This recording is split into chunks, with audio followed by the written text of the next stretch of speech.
Howdy, this is the Wanderluster. Today we're going to be talking about how to deal with sentimental items when you are on the path to minimalism.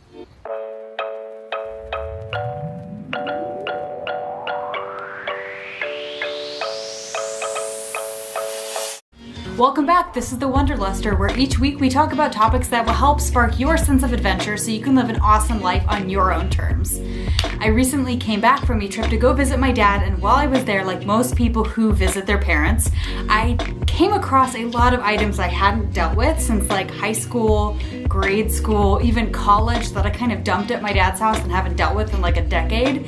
If you relate to this, let me know, because I think we've all been there. It's easy to be minimalist when you're in an apartment and you moved away, but usually when you come back for Christmas or to visit loved ones, you find that there's a whole bunch of baggage, emotional baggage that you've left back at home that you really need to deal with, and that was the case with me. So I did some soul searching and I did some research on the internet to figure out what I should do with all of this nostalgic, sentimental stuff that really had a special place in my heart, but ended up being a lot of emotional baggage that I really didn't want to deal with and didn't know what to do with. I am definitely not one who votes for getting rid of everything you hold dear. Old teddy bears, old sentimental items, Letterman jackets, yearbooks, things like that. There are certain things that you should keep if they spark a lot of happy feelings, but if you're like me, some of these items start to feel really claustrophobic. You don't have a place for them, you're not sure what to do with them, and it usually feels like you're going through an emotional spin cycle every time you open up the old drawer, the dresser, or the box when you go visit someone or even deal with stuff here at your house. So for this minimalist experiment, I had to do some real soul searching and some internet research to figure out how to deal with some of this emotional stuff. Because even when I go home to visit my dad, some of it's mine and some of it was my grandmother's. And I really had a hard time purging some of this stuff, but I found some useful tips that help me figure out how to deal with sentimental items, because I am trying to be slightly more minimalist, and I hope these tips and tricks are helpful for you too. First things first, when you come across sentimental items, you have to be really real about what these emotions bring up for you. Are they good emotions or bad emotions? You may come across some old love notes from old boyfriends and girlfriends, notes in a yearbook, sentimental items from college, days of yore that bring up a lot of emotion every time you see these items. And it may take some soul searching to figure out if you actually want to go down this particular memory lane again and again. Because sometimes we can remember that high school really maybe wasn't that great, yet we hold on to some of these old items. And also, maybe those love notes from boyfriends or girlfriends really bring up a lot of bad memories and feelings, or longing for a time that will never be again, or a feeling that you're stuck in the past. And if those are the types of emotions that you come up, that might be the first criteria to help you let go of some of these items. Now, sometimes dealing with these emotions can be a mixed bag. For instance, when I came home this last time, my dad asked me what we should do with some of the figurine collections that my grandmother and I built together. I used to love to collect angel ceramic figurines. I bought some for my grandmother, she bought some for me, and as I was going through them, it really brought up a mixed bag of emotions. Number one, I don't really use those figurines or keep them out. They've been on a shelf at my dad's house ever since. And sometimes when I see certain angels, I'm reminded of a time gone by that I'll never have again.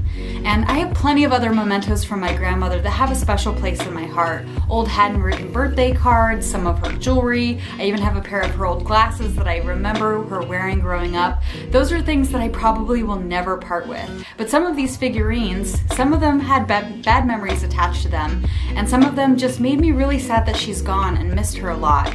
They didn't bring up happy memories or feelings that like she's still with me. They actually just kind of made me sad. So sometimes know that it may be a mixed emotion when you figure out what to do with some of these items, but it might be a good idea just to let them go and figure out what items bring up memories, especially if somebody you love has passed on.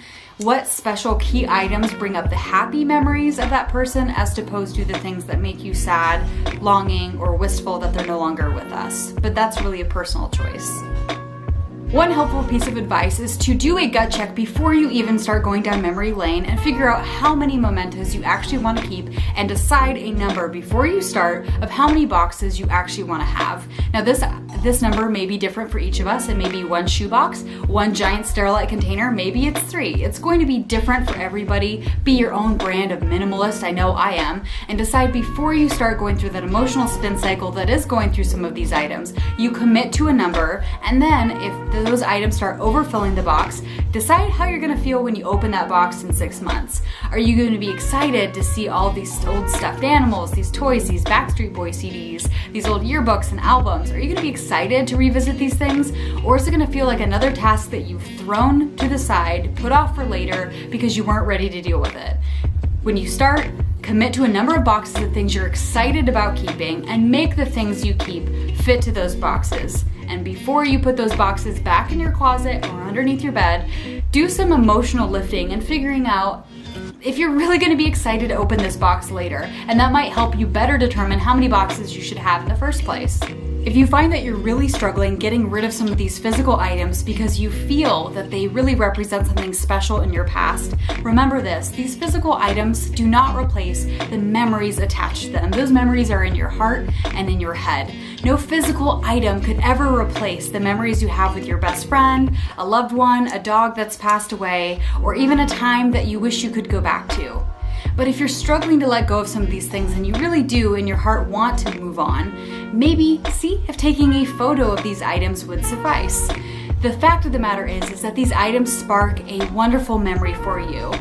It may not be necessary to get that nostalgic hit by having it physically in your hands. Maybe the act of simply seeing it in a photo album or on your phone could do the same thing. Take photos of your phone and see if that'll do the trick to give you the nostalgic hit and the warm fuzzies you're searching for without physically having to have them in your space.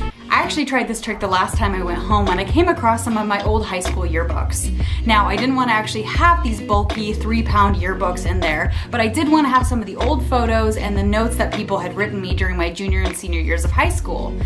I didn't really also want to rip out some of those pages and having those lying around, so I took photos with them with my phone and found that I got the nostalgic hit I was looking for and was able to put all those photos in a Dropbox. That way, 5 or 10 years from now, if I want to see notes that my high school friends left me, I can have them anywhere I go, as opposed to this heavy 5-pound book that's sitting under my bed collecting dust.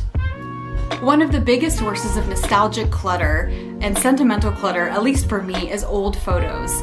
When I was a teenager, I had disposable cameras, which you might remember those if you are an 80s or 90s child, but I used to love to bring my disposable camera around and take photos of just about everything.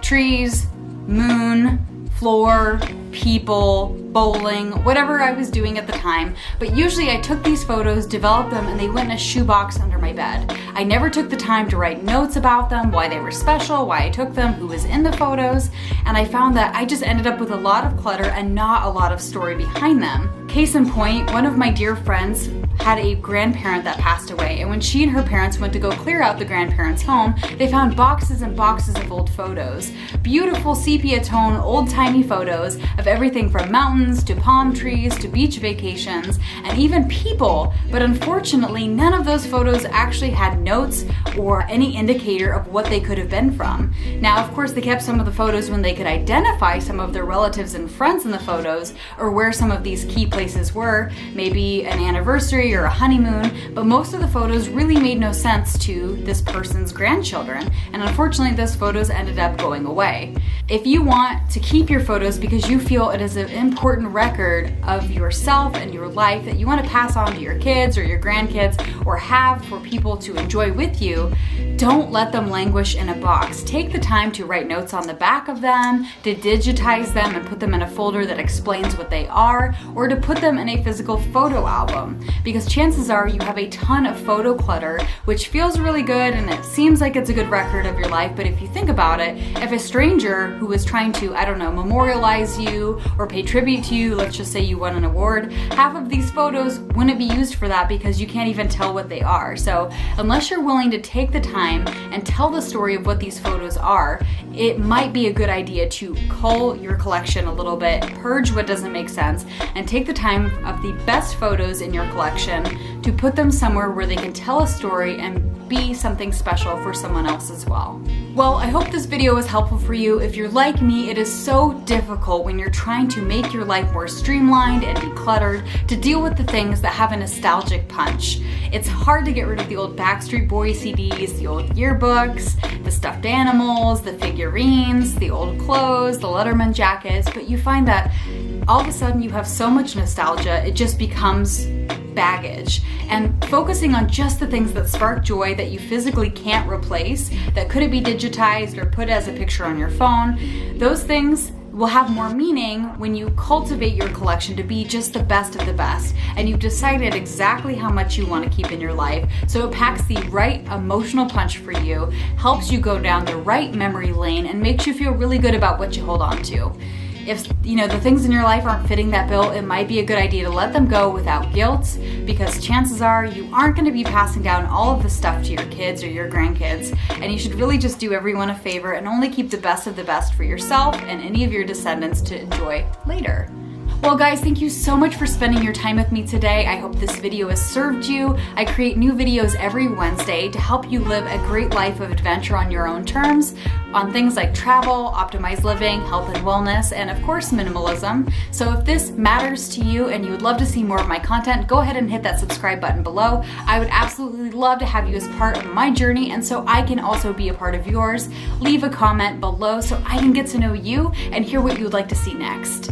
Anyway guys, thank you so much for spending your time with me, and I of course will always see you again next week. Thanks for tuning in. Bye!